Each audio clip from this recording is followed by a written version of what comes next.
할렐루야. 하나님께서 우리를 사랑해 주십니다. 하나님 말씀대로 우리가 주님의 길을 가는데 주님께서 우리를 위해서 십자가에 달려 죽으시고 또 부활하시는 그 여정 가운데 오늘은 종려주일을 맞이하고 있습니다. 종려주일은 예수님께서 나귀새끼를 타시고 예루살렘 성에 입성하실 때에 종려나무 가지를 사람들이 예수님 가시는 길에 깔고 자신들의 겉옷을 깔아서 예수 그리스도께서 왕되심을 환영하는 그러한 종려주일입니다. 이 종려주일을 맞이하면서 우리는 깊은 묵상 가운데 오늘날 우리가 살아가는 이 세상을 한번 살펴봐야 되겠습니다.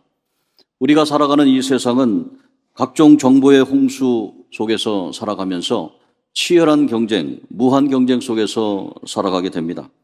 그리고 우리에게 끊임없이 외적인 성공을 할 수 있도록 압박을 가하고 있으며 우리의 삶 속에서 외적인 성장을 통해서 우리 자신의 내면적인 질서와 그리고 내면의 자아를 잃어가는 그러한 상황을 보게 됩니다.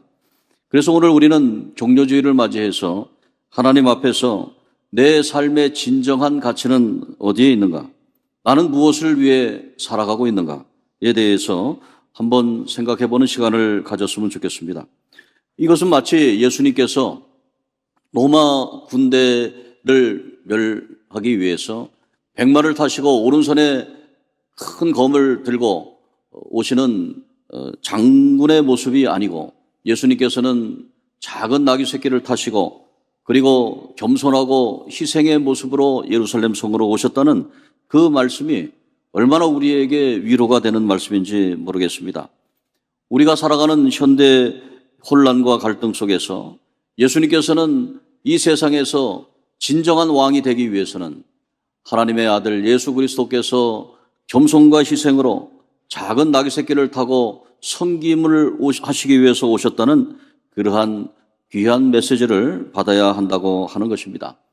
그래서 오늘 우리는 우리 나라뿐만 아니라 여러분의 가정 그리고 우리 교회 그리고 여러분의 삶의 터전에서 직장에서 이번 주 순환주간을 맞이해서 1년 내내 그렇게 살아가야 되겠지만 이번 주만은 특별히 예수 그리스도의 겸손하신 모습, 나귀 새끼를 타고 왕으로서 오시는 그러한 모습을 실천하며 살아가면 어떨까? 그렇게 묵상을 하며 깨닫게 되는 것입니다. 호산나 주의 이름으로 오시는 이에게 복이 있도다. 우리 많은 군중들이 예수님을 찬양합니다. 호산나 우리를 구원해 주십시오. 주님께 복이 있나이다 라고 말씀하고 있습니다. 이것은 단순한 군중의 외침이 아닙니다. 이것은 그 무리 가운데 사람들의 놀라운 소망이 담겨 있는 것입니다. 그 놀라운 소망은 무엇입니까? 예수님의 진정한 왕권, 그 왕권은 바로 섬김의 가치에서 일어난다라고 하는 것입니다.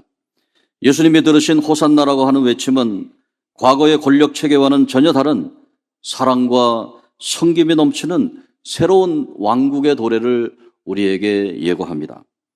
이 호산나 다윗의 자손 예수여 우리를 구원하소서라고 하는 이 외침 속에 담긴 희망은 우리가 지금 이 순간에 변화할 수 있다고 하는 그런 가능성을 믿게 한다는 것입니다.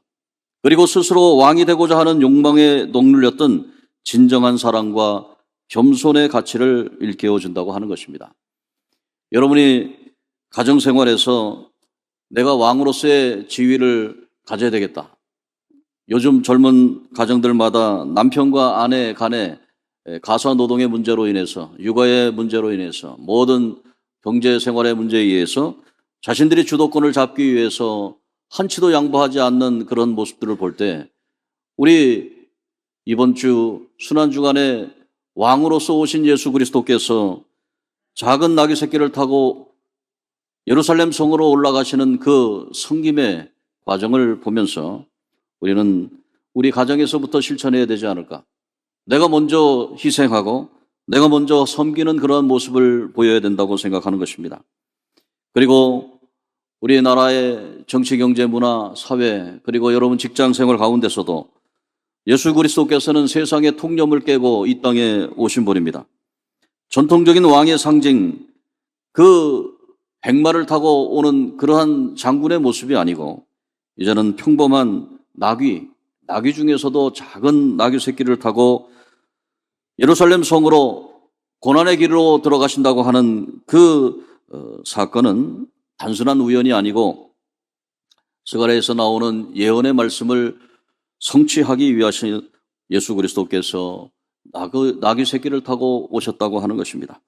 오늘 우리는 이러한 신학적인 성찰과 깊은 묵상 가운데 이번 주간 여러분들 이번 주간 살아가실 때에 스스로 자기를 높이려고 하는 끊임없이 외적인 성취를 추구하며 살았던 것을 저 십자가에 내려놓고 예수 그리스도의 고난에 동참하시고 그리고 예수 그리스도의 부활에 기쁨에 참여하는 우리 모두 되기를 주의 이름으로 축복합니다.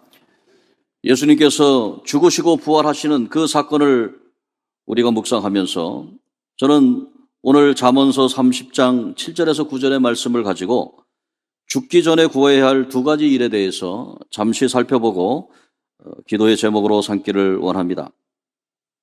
세계적인 기독교 미래학자 레너드 스윗 박사가 있습니다. 이 레너드 스윗 박사는 교회서를 전공한 역사신학자로서 신학대학의 부총장을 지낼 정도로 명망이 있는 분이었습니다. 이분은 30여 권의 저서와 100여 개의 논문 그리고 600여 편의 설교문을 출판했고 이분이 쓴 소울 쓰나미라고 하는 책은 미국에서 50만 부 이상 팔린 그러한 베스트셀러가 되었습니다. 레너드 스윗의 책을 읽지 않은 미국의 목사님들이 없을 정도로 미국 교회에 영향력 있는 분이었습니다. 그런데 이분이 주장하는 것이 있습니다. 그 30여 권의 저서, 그 100여 권의 논문, 600여 편의 설교의 핵심 메시지가 무엇이냐면 그것은 미국의 교회들이 심각한 병에 걸려 있다라고 말하고 있는 것입니다. 미국의 그 기독교는 생명력 없는 기독교가 되어가고 있다. 그리고 교회는 교회마다 심각한 병에 걸려 있는데 그것은 예수 결핍 장애다. Jesus Deficit Disorder라고 하는 JDD 병에 걸려 있다라고 주장하고 있습니다. 교회가 외쳐야 되는 복음은 바로 예수이고 예수의 생명이고 예수의 능력을 전해야 되는데 교회는 예수에 대한 말씀을 하지 않고 리더십 강좌나 그리고 세상에 어떻게 하면은 가정생활 잘할까? 어떻게 하면은 직장생활 잘할까? 어떻게 하면은 처세술로 성공할까라고 하는 처세술을 가르쳐주는 장이 되었다라고 비판하고 있습니다. 오늘 우리는 레너드 스윗 박사의 지적대로 한국 교회도 점차 그렇게 돼가고 있는 것을 보게 됩니다. 우리는 한국 교회가 다시 한번 예수 생명, 예수의 본질적인 인간 구원의 역사에 동참하고 그리고 예수 그리스도의 구원의 길에 동참하는 그러한 새로운 생명, 예수 생명으로 다시 한번 재탄생해야 될 때가 오고 있다고 생각합니다. 그러므로 우리는 예수가 살아 있어야 된다. 우리 교회에서 예수가 살아있는 교회 되기를 주의 이름으로 축복합니다. 우리 교회에서 하나님의 예수 사랑, 예수의 능력, 그리고 예수 생명이 우리의 생명이 되어야 된다는 것이에요. 그러면 예수의 생명으로 살아가야 된다고 하는 것이 무엇인가? 우리는 예수의 생명으로 살아가야 되는 그 본질적인 것은 왜 예수를 믿어야 되는가에 우리는 귀착됩니다. 오늘 저와 여러분들은 왜 예수를 믿습니까? 예수를 믿는 이유가 무엇입니까? 그것은 예수를 믿는 그 본질적인 것은 뭐냐면 예수 안에 생명이 있기 때문입니다. 우리 안에는 생명이 없습니다. 우리 인간은 다 죽습니다. 우리 인간은 죽기 때문에 영생을 얻을 수가 없습니다. 그런데 예수님께서 말씀하십니다. 예수님께서는 우리에게 분명하게 말씀합니다. 나는 부활이요 생명이니 주님께서 말씀합니다. 예수를 그리스도로 믿는 자에게는 생명이 있고 영생을 선물로 주신다고 말씀합니다. 오늘 우리는 죽을 수밖에 없는 죄인이 예수를 믿어 예수 생명으로 다시 한번 죽음을 넘어 부활의 생명에 참여하는 그 믿음의 본질을 여러분 믿으시기를 주의 이름으로 축복합니다. 예수님께서는 또한 우리에게 죽음을 넘어 부활의 생명, 영생의 생명으로 주시는 것뿐만 아니라 우리에게 하나님의 능력, 예수의 능력을 허락해 주십니다. 인간 능력의 한계로 인해서 우리는 예수를 믿을 수밖에 없습니다. 우리 인간은 완전한 인간이 없습니다. 우리는 다 연약합니다. 그리고 부족합니다. 지혜가 없습니다. 어느 청년의 고백을 여러분들에게 소개합니다. 이 청년은 고등학교를 졸업하고 청년의 때가 되자 대학에 들어가서 많은 학문을 접하게 됩니다. 주일학교 때 배웠던 하나님의 존재, 예수의 생명, 성령의 능력에 대해서 회의하기 시작합니다. 점차 스캡티컬하게 돼가고 있는 것입니다. 머리가 깨이고 이성이 발달하면서 왜 이 세상에 하나님이 있다면 불의가 있고 부정직한 사회가 되고 있다는 것인가? 왜 하나님의 정의가 실현되지 않고 있는가? 왜 많은 사람들이 고난을 당하며 왜 재난은 이 땅에 오고 있는가에 대해서 자연스럽게 스캡티컬하게 생각하게 된다는 것이죠. 이것은 극히 자연스러운 것입니다. 청년의 때에 오는 많은 그런 질문들이 있습니다. 그런 질문을 해결하기 위해서 학문을 탐구하고 특별히 교보문고에 가서 수없이 많은 수천 권의 책들 가운데 그곳에서 부정의의 문제를 해결하기 위해서 사회과학 책을 집어듭니다. 그리고 그 책을 읽습니다. 사회의 부정의의 문제는 권력의 문제고 권력의 분배가 재분배가 되지 않기 때문에 불공평의 사회가 일어난다는 것을 깨닫습니다. 그런데 홀연 그 주변의 책들을 보면서 자연과학뿐만 아니라 컴퓨터 공학이라든지 많은 예체능 계열이라든지 연극 그러한 대본이라든지 많은 책들이 있음을 보면서 한꺼번에 밀려드는 그런 충격적인 고백이 있다는 것입니다. 아, 내가 너무도 몰랐구나.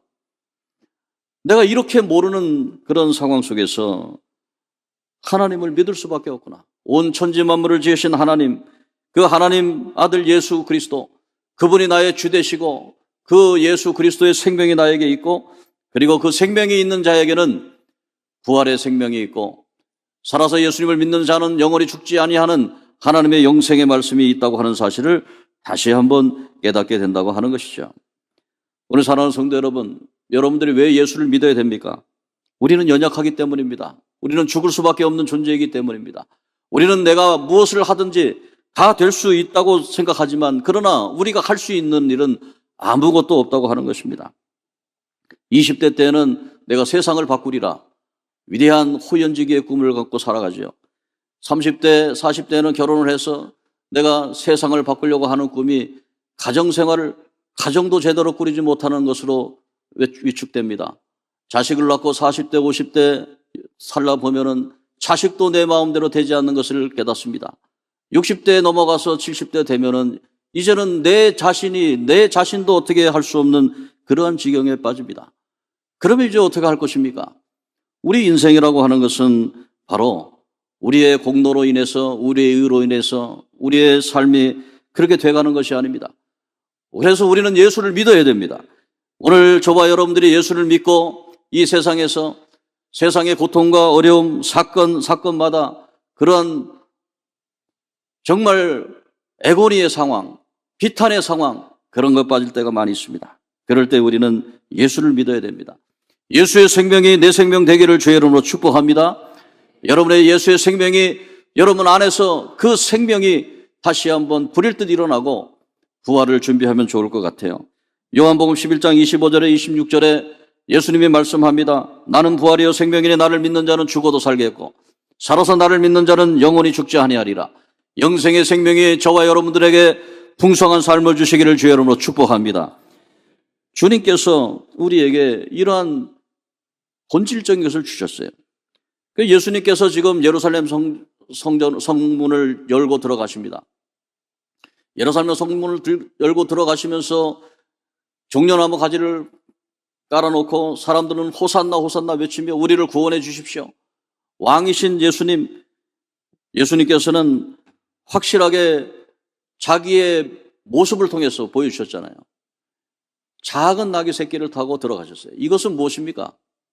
그것은 바로 하나님의 어린 양 예수 그리스도께서 겸손하셔서 자기가 타야 될 그러한 왕 대관식 그러한 백마를 타고 하는 것이 아니라 자기의 작은 그러한 포니라고 그러죠. 작은 나귀 새끼. 그 포니를 타고 들어가셨다는 거예요. 한번 생각해 보십시오. 대통령 대관식을 하는데 거기에 수없이 많은 세계 정상들이 있고 탁 오는데 거기에 포니를 타고 대통령이 등장한다. 어떤 의미가 있겠습니까? 그것은 나는 여러분을 섬기겠다라고 하는 그런 의미입니다. 오늘 사랑하는 성도 여러분, 이제는 새로운 세기가 열리고 있습니다. 새로운 세대가 열리고 있습니다. 이제는 우리 대한민국이 하나님의 말씀대로 하나님의 길을 예비하는 주의 백성, 하나님께서 말세지말에 우리 대한민국 한민족을 선택해서 하나님의 인류 구원의 역사를 완성하게 하는데 이것은 어떤 것으로 가능합니까?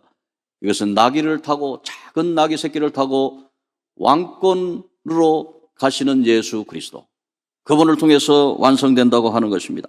그래서 오늘 저는 죽기 전에 두 가지를 한번 생각해 보기로 하겠습니다. 예수님이 지금 죽음을 앞두고 있어요. 죽음을 앞두고 있을 때 두 가지를 오늘 한번 생각해 봅시다. 잠언서 30장 7절 9절인데요. 한번 다시 한번 그 말씀을 볼까요? 잠언서 30장 7절 9절 우리 보겠습니다. 같이 읽겠습니다. 시작. 내가 두 가지 일을 주께 구하였사오니 내가 죽기 전에 내게 거절하지 마시옵소서. 자, 첫 번째입니다. 8절 읽겠습니다. 8절 시작. 곧 헛된 것과 거짓말을 내게서 멀리하옵시며 나를 가난하게도 마옵시고 부하게도 마옵시고 오직 필요한 양식으로 나를 먹이시오. 됐습니다. 여기까지. 자, 두 가지가 분명히 나오죠. 여기에서 두 가지가 무엇입니까? 첫 번째는 정직함을 구했습니다. 거짓말하지 않게 도와주십시오. 근데 우리의 삶을 돌아보면 태어나서부터 지금까지 거짓말로 점철된 삶 아니겠습니까? 자기 자신의 내면을 드러내지 않고 그저 속이는 삶 아니겠습니까? 뭐 여기 우리가 모두가 하나님 안에서 정직하게 얘기한다면 우리가 거짓말 안 하는 사람이 어디 있겠어요? 우리 한국 사람들은 그래도 순진하고 그리고 상당히 뭐라 그럴까요? 통이 한국 사람도 크기 때문에 되면 되고 안 되면 안 된다. 내가 밀어주면 밀어주고 내가 함께하면 함께 안 된다. 그렇게 하잖아요. 근데 우리 민족성이 그렇지 않습니까? 우리 민족성 화끈하지 않습니까? 제가 보면은 베드로 같은 민족성을 가지고 있어요. 화끈하게 믿으면 믿고 아니면 아니고 뭐 그러잖아요. 그런데 죄송하지만 일본과 연결된 분들이 많이 있으면 양해하고 들으십시오. 뭐 일본 사람들이 다 그렇다는 건 아닌데 일본 사람들을 보면은 어떤 느낌이 듭니까? 얼마나 싹싹한지 모릅니다. 얼마나 인사도 잘하는지 모릅니다. 그리고 정말 자기의 마음을 다 줄 것 같이 그렇게 합니다. 말도 얼마나 나긋나긋하게 그렇게 하는지 몰라요. 중국 사람들 얘기하는 거 보면 막 왕왕왕왕왕 사성이 있어서 막 시끄럽잖아요. 근데 일본 사람들은 얼마나 나이스한지 몰라요. 그냥 막 말꼬리가 올라가고 입꼬리가 올라가고 그렇게 합니다.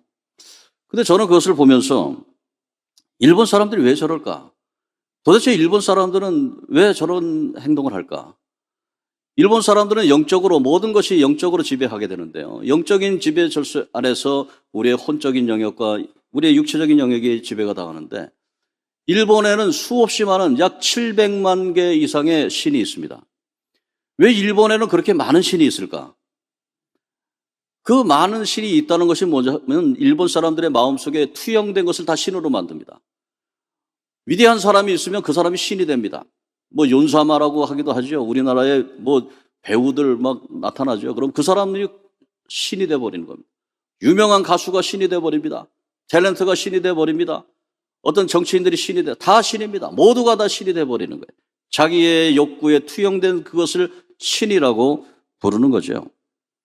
그 사람들은 헛된 것을 추구하기 때문입니다. 헛된 것이 많은 사람들, 허무한 것을 신봉하는 사람들, 거짓 스승을 섬기는 사람들, 마음속에 연약함과 외식함과 그리고 때로는 잔인함이 남아있게 되는 것입니다.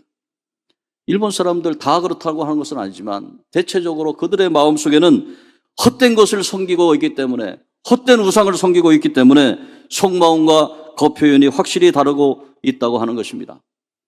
저는 일본 사람들 보면서 당당한 사람을 만나본 적이 별로 없습니다. 물론 당당한 사람도 있겠죠. 왜 당당하지 못합니까? 그곳에는 그들이 정직하지 않기 때문입니다. 오늘 사랑하는 성도 여러분, 정직함은 이렇게 위대한 가치가 있습니다.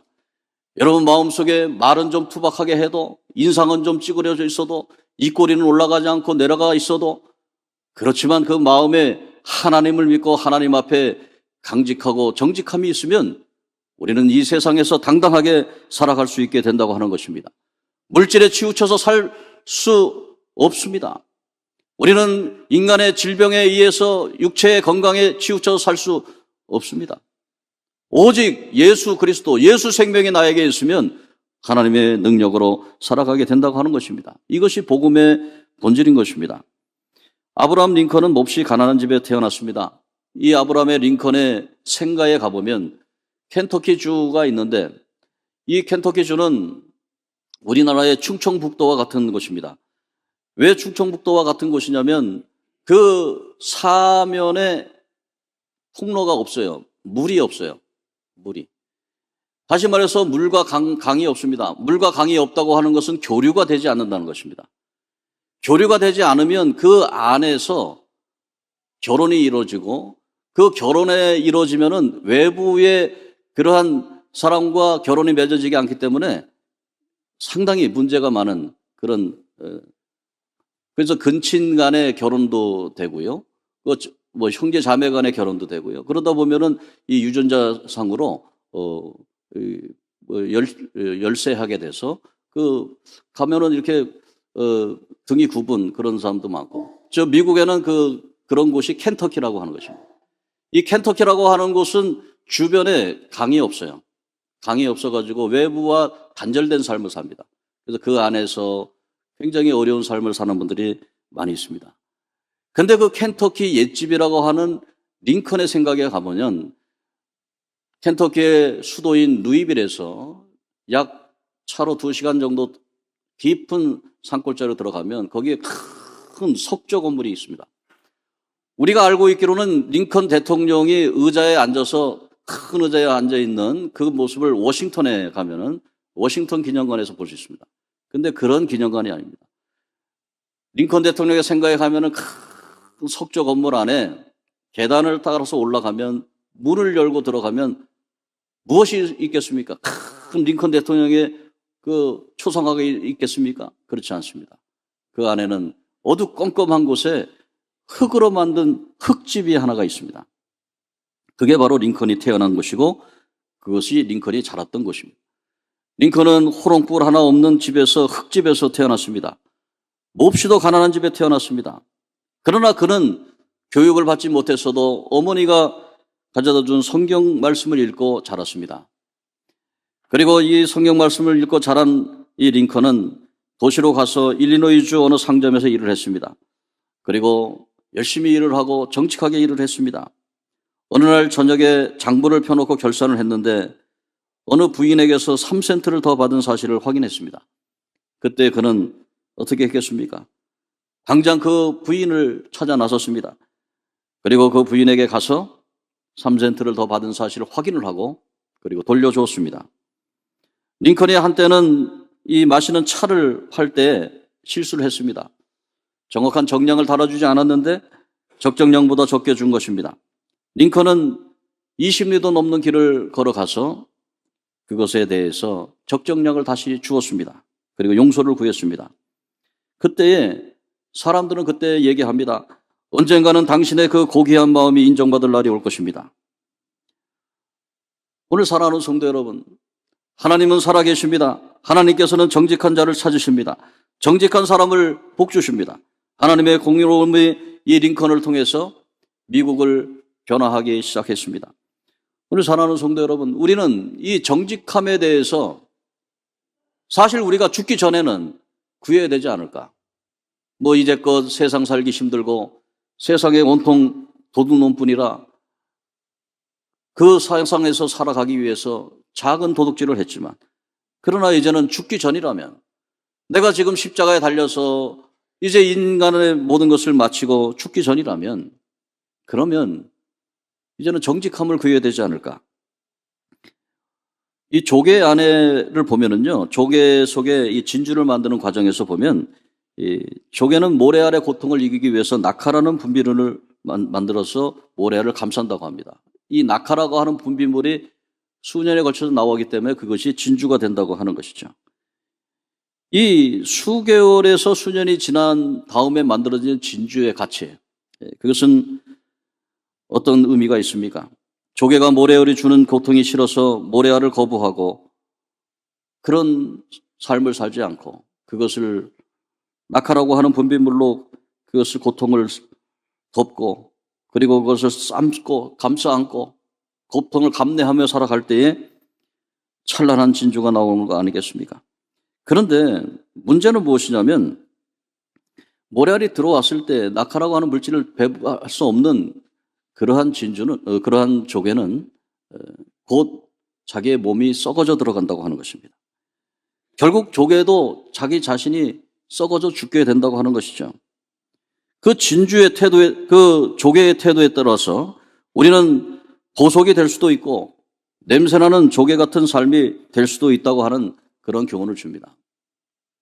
오늘 사랑하는 성도 여러분, 우리의 삶은 지금 현재 어떤 삶에 있습니까? 이번 주간 순환 주간입니다. 순환 주간 동안에 종료 주일을 처음으로 들어가면서 첫날을 여는데 여러분들이 깊이 생각해야 될 것은 무엇이냐면 바로 우리의 삶 속에서 예수 그리스도의 고난이 우리의 삶에 체득되어야 된다는 것이죠. 그리고 이번 주간 그것을 위해서 특별 새벽 기도를 한다는 것이죠. 그리고 목요일 날 저녁 8시에 순환음악회를 하고 그리고 금요일 날 정오에는 금식하며 예수님께서 고난당하시고 죽으시는 그 시점이 바로 6시간 정도 차이가 나거든요. 그러니까 이 이스라엘은 6시가 1시입니다. 그러니까 아침에 6시에 해가 뜨면 그때 1시로 이렇게 보는 거예요. 그러니까 예수 그리스도께서 9시 정도, 그쪽 시간에 9시 정도라고 하면 6을 더하면은 몇 시입니까? 15시 정도 되니까 12시에서 3시 정도 그때입니다. 그때 예수님께서 운명하시는 그때에 우리가 점심 금식하고 그리고 주님 앞에 나와서 예배 드리고 그렇게 하는 겁니다. 혹시 여러분들 직장 생활 가운데 못하고 있다면 우리가 12시에 딱 시작하니까 유튜브로 방송됩니다. 함께 동참하시고 그리고 함께 하실 분들은 함께 오셔서 예배 드리시고 금요일, 성금요일 정오 그리고 금식 함께 한 거 내가 밥값 하나님 앞에 드립니다 라고 해서 월드비전 여러분들이 그 월드비전 책자에 봉투가 있을 거예요. 거기에 5,000원이나 10,000원 이렇게 넣어가지고 점심 한 끼 하나님 앞에 드립니다. 그래서 금식 헌금 드리시고 그렇게 해서 하나님 앞에 영광 돌리는 이번 주 되었으면 좋겠어요. 한국교회 역사적인 그러한 분이 한 분 계신데 이분은 정말로 부흥운동을 위해서 열심히 다한 학자였습니다. 총신대 박영규 교수라는 분인데 이제 얼마 전에 은퇴했죠. 이분이 한 10여 년 전에 54세 됐을 때에 망성한 국내 활동을 하면서 미국에서 코스타 대회 마치고 이제 열심히 주의 일 하다가 도쿄 나리타 공항 화장실에서 혈변을 보면서 자기에게 무슨 일이 있구나 깨달았습니다. 그래서 귀국해가지고 내장 대시경 검사를 받아보니까 2cm 정도의 대장에 암세포가 발견이 됐습니다.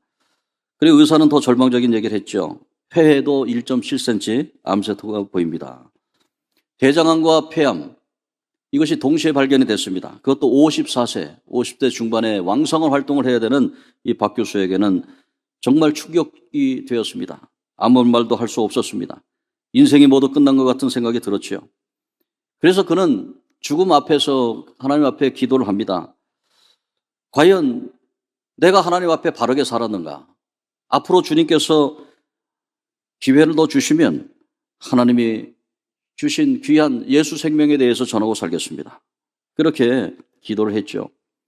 그리고 진정으로 암 선고를 받은 이후에 그는 죽음에 대해서 생각했고 또 신앙의 본질에 대해서 살펴보는 시간을 가졌습니다. 자기가 수없이 자기는 죄인입니다. 어쩔 수 없는 죄인입니다라고 그렇게 고백은 했지만 자기가 죄인으로서 삶을 제대로 살았는가? 그리고 하나님의 일을 위해서 일한다고 했지만 진정 자기가 하나님의 영광을 위해서 일을 한 적이 있었는가? 그는 이렇게 고백합니다. 죽음을 생각하면서 모든 것이 선명해졌습니다. 내게 더 생이 허락된다면 오직 주님을 위해, 그분을 위해 사랑하면서 살겠습니다. 다짐을 했습니다. 수술이 잘 되고 항암 치료 잘 받고 이제 한 10여 년 정도 지났죠. 이제 교수가 65세 은퇴인데 은퇴도 하고, 그리고 지금은 에즈베리 부흥운동을 분석하고 또 우리 한국 교회의 그런 상황, 지금 뭐 탄핵과 탄핵 반대 상황, 또 대통령 탄핵 이후의 상황, 그런 상황에 대해서 면밀한 분석을 하고 한국 교회의 방향을 제시하는 일을 하고 있습니다. 우리 사랑하는 성도 여러분, 우리는 예수 그리스도께서 저 십자가의 길을 가면서 하나님 앞에 기도한 게 있어요. 겟세마네 기도입니다. 겟세마네 기도는 무엇입니까? 하나님, 내 뜻대로 마옵시고 아버지 뜻대로 하옵소서. 이 고난의 잔을 피해가게 해 주십시오. 그렇지만 내 뜻대로 마옵시고 아버지 뜻대로 하옵소서. 오늘 우리가 삶의 어려운 가운데 하나님 앞에 기도할 때가 많습니다. 이 고난의 잔을 피하게 해 주십시오. 그렇지만 내 뜻대로 마옵시고 아버지 뜻대로 하옵소서. 그것이 바로 예수 그리스도의 길을 따라가는 것입니다. 여러분의 삶 속에서 많은 고통과 고난 가운데 있을 줄 압니다. 그 가운데서 주님, 예수 생명으로 충만케 하옵소서. 예수의 길을 가게 해 주옵소서. 그래서 이 두 가지 길, 정직하게 하옵소서. 그리고 필요한 것을 주십시오. 하나님 앞에 구하는 것이 내가 부자 되려고 하는 것도 아니고, 내가 가난하게 되면 하나님 영광 훼손하고, 또 내가 부자 된다면 돈 때문에 하나님 없다고 할까봐 하나님 부자도 말고 가난한 자도 말고 필요한 것으로 먹이시옵소서. 이렇게 주 앞에 고백하면서 이번 주간, 순환 주간 여러분 주님의 고난에 동참하는 우리 모두 되기를 주의 이름으로 축복합니다.